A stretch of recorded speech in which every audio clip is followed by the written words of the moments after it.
Committee Report 1503, submitted by the Committee on Good Government and Public Accountability regarding the privileged speech number 379, delivered by Representative Rolando M. Valeriano on September 3, 2024, that called for an inquiry on asserting the power of the purse of Congress and motu proprio inquiry on the failure of the DepEd to deliver computer units in good condition to end users and other issues plaguing the agency's budget utilization. The aforementioned committee reports are all referred to the Committee on Rules. Majority Leader. Mr. Speaker, I move that we take up Committee Report number 1503 of the Committee on Good Government and Public Accountability, and thereafter direct the Secretary General to read the title of the report. Is there any objection? Here is none. The Secretary General is so directed. Privilege speech number 379, delivered by Representative Rolando M. Valeriano on September 3, 2024, that called for an inquiry in aid of legislation on asserting the power of the purse of Congress and motu proprio inquiry on the failure of the Department of Education to deliver computer units in good condition to end users and other issues plaguing the agency's budget utilization. Majority Leader. Mr. Speaker, I move that we recognize the Honorable Representative Joel Chua to sponsor the report, Chairperson of the Committee on Good Government and Public Accountability. The Chairperson of the Good Government and Public Accountability Committee, the Honorable Joel Chua, is recognized. Thank you, Mr. Speaker. Good afternoon, Speaker, Majority Leader, Minority Leader, to the members of the 19th Congress and my fellow public servants. On behalf of the Committee on Good Government and Public Accountability, I have the privilege to present to this august chamber the committee report on the inquiry conducted by the committee on the utilization of confidential funds by the Office of the Vice President and the Department of Education. On September 10, 2024, privilege speech number 379, delivered by Representative Rolando M. Valeriano on September 3, 2024, was referred to the committee. It called for an inquiry in aid of legislation on asserting the power of the purse of Congress and reining issues on the utilization of confidential funds by the Office of the Vice President. In the same vein, the committee decided to conduct a motu proprio inquiry on the utilization of public funds by DepEd, including its failure, the failure of the DepEd to deliver computer units in good condition to end users, as raised by the manifestation of Representative Jervil Jingy Bitric Luistro during the hearing of the Committee on Appropriations on September 2, 2024. The Committee on Rules gave permission on the conduct of the motu proprio inquiry on September 18, 2024. The committee conducted a total of 8 public hearings held on September 18 and 25, 2024, October 17, 2024, November 5, 11, 20, and 25, 2024, and December 9, 2024, attended by and participated in by officials of concerned agencies and stakeholders. The committee terminated its determination on June 4, 2025. May I now present the salient points contained in the committee report number 1503. May I request the Secretary to flash to the screen the PowerPoint presentation. Let us now focus our attention to the report, to the consolidated findings from inquiries into confidential fund utilization by the Office of the Vice President and the Department of Education, covering the period calendar years 2022 to 2023.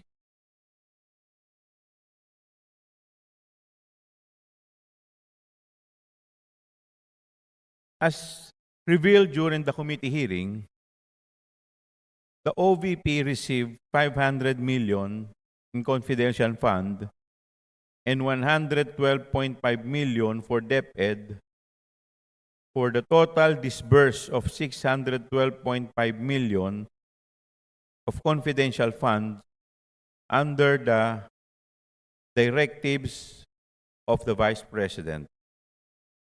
The OVP spent 125 million in 11 days, averaging 11.36 million per day in 2022 alone, covering the period from December 21 to 31, 2022, and was issued COA disallowance notice. This is the only and first Vice President to request excessive amount of confidential funds in comparison with the past Vice President. Unauthorized activities, fund use for purposes unrelated to agency's mandate. Next slide, please. In the draft committee report, the following matters were exhaustively deliberated upon. Number 1, obstruction of inquiry. Number 2, misuse of confidential funds. Number 3, interference and bribery. And number 4, systemic flaws in the Joint Circular 2015-01. And based on these findings, we obtained from testimonies, submitted documents, and observations from members. Next slide. With respect to the first committee findings, the obstruction of inquiry, it stemmed from the refusal to answer key questions officials from OVP and DepEd, which claim no knowledge of the actual usage of the confidential fund. Secondly, the unjustifiable attendance. Vice President Sara skipped multiple hearings, labeling them as political theater, and issued travel orders to invited officials as excuse for their inattendance to the committee's hearing. Number 3, claim national security and executive privilege to justify non-disclosure of recipients and payments of confidential fund.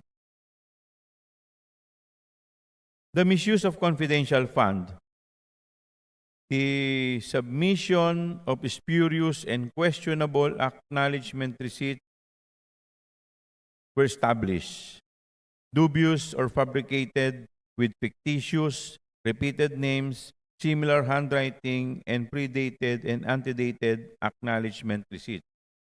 We received a certification from the PSA claiming that no such name exists, the name that were mentioned in their acknowledgement receipt. Next slide, please. The misuse of confidential funds.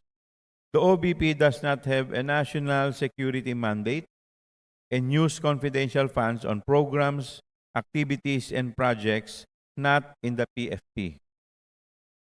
Improper delegation of SDOs.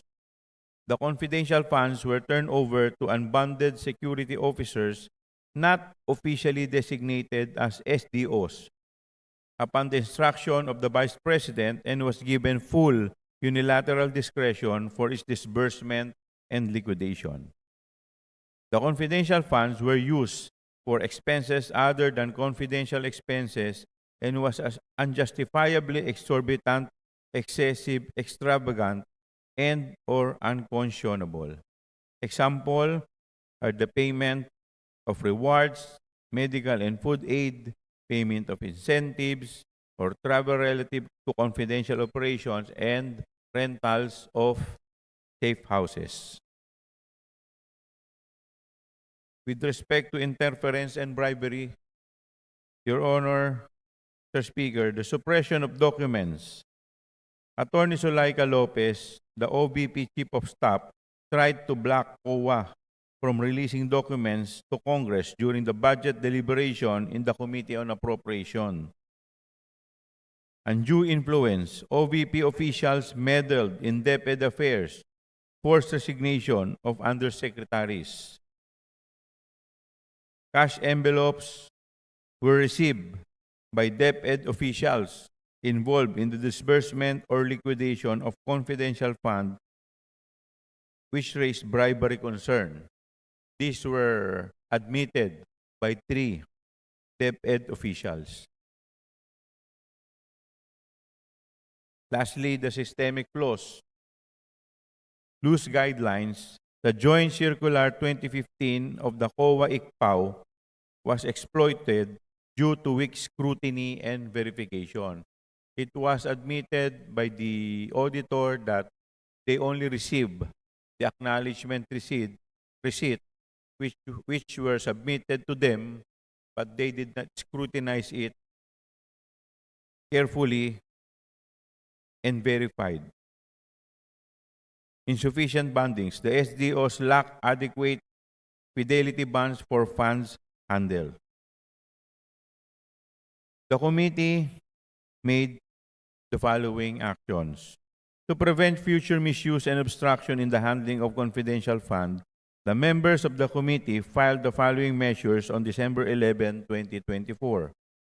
Number 1, the House Bill number 11192, entitled An Act Regulating the Allocation and Utilization of Confidential Intelligence Funds, imposing penalties for misuse and misappropriation. Number 2, House Bill number 11193, entitled An Act Regulating the Special Disbursing Officers and Imposing Penalties for Misuse and Misappropriation of Funds. The committee made the following recommendation. With respect to the legislative reform, number 1, it is recommended to amend Joint Circular 2015-01 to improve utilization, reporting, and auditing of confidential funds. Number 2, limit which agencies can access confidential funds by allocating cap. Set stricter SDO qualifications and stronger penalties. Number 4, amend secrecy of bank deposits law to allow COA and Congress access with safeguards of accounts under investigation. Number 5, review SALN rules for disbursing officers. With respect to the legal action, to file cases against officials for the following. Number 1, technical malversation under Article 220 and 217 of the Revised Penal Code. Number 2, falsification and use of falsified document under Article 170 and 171 of the Revised Penal Code. Number 3, perjury under Article 183 of the Revised Penal Code. Number 4, bribery and corruption under Article 210, 211, and 212 of the Revised Penal Code. And number 5, plunder under Republic Act 7080, betrayal of public trust and culpable violation of the Constitution. Thank you, and I fervently request that the plenary will adopt the committee report, its finding, and recommendation.